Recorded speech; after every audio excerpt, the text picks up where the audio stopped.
Hi, I'm Stephanie from Renovation Bay-Bee, and today I wanted to show you how I made this Christmas fireplace garland. It's actually real foliage, apart from the little flowers, but these just sort of either been collected off the floor on my walk or from the garden.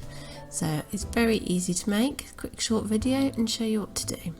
So first off, we watered these for about 24 hours. We just kept them in a bucket and we soaked them so they could have a good drink, and then I left them out to dry for a couple of hours on a towel just so that it dried the foliage and they were okay to start using in the house and not going to get everything wet. I had some holly with some little berries on for a little bit of colour. I had some eucalyptus, but I didn't end up using this in the end, and some pine cones that have opened up nicely.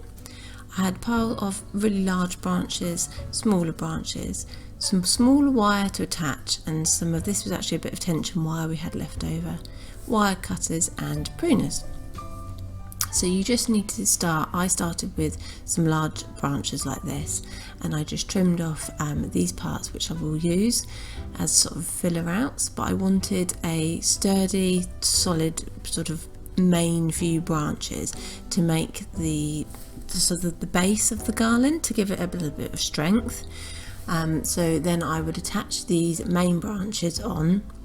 And I just started off by wrapping around some garden wire around the base of it, do it nice and tight so it's nice and secure, and then you can start sort of building your bases. And I just used these large branches to be the base, attach these on, and I started from the middle and I kind of fanned them out in two different directions, and then I was able to then sort of fill in the sort of the middle area. I actually had a centerpiece that was going to go in the middle of the sort of garland, so that didn't matter if that wasn't as thick with foliage. However, you could fill it out as much as you want.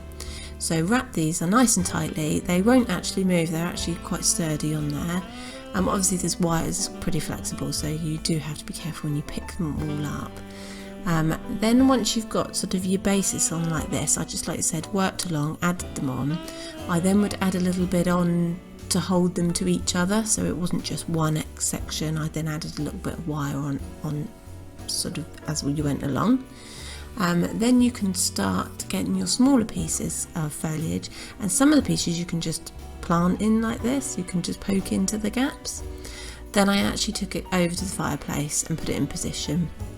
And then I just added little pieces in like this, because I'm not adding it into any water source or anything like that I don't need. It doesn't matter if they're not sat in anything. You can literally just stand back, add a little bit in as and where you feel that it needs it, and then you're left with your garland that is empty and full of lovely foliage. And as you can see, I put my little star here, and then that was my centre part, and then I just worked in the holly.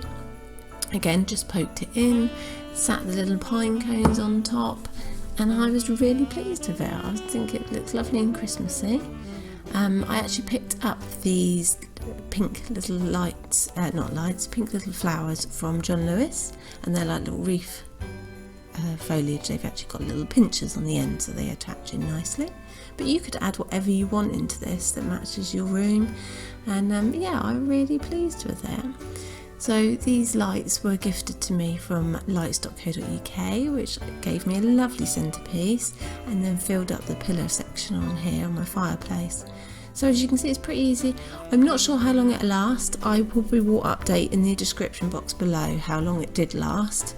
But yeah, it's going for about 5 days now since I've recorded this video. So yes, I hope you like it, and good luck making it. Thank you very much.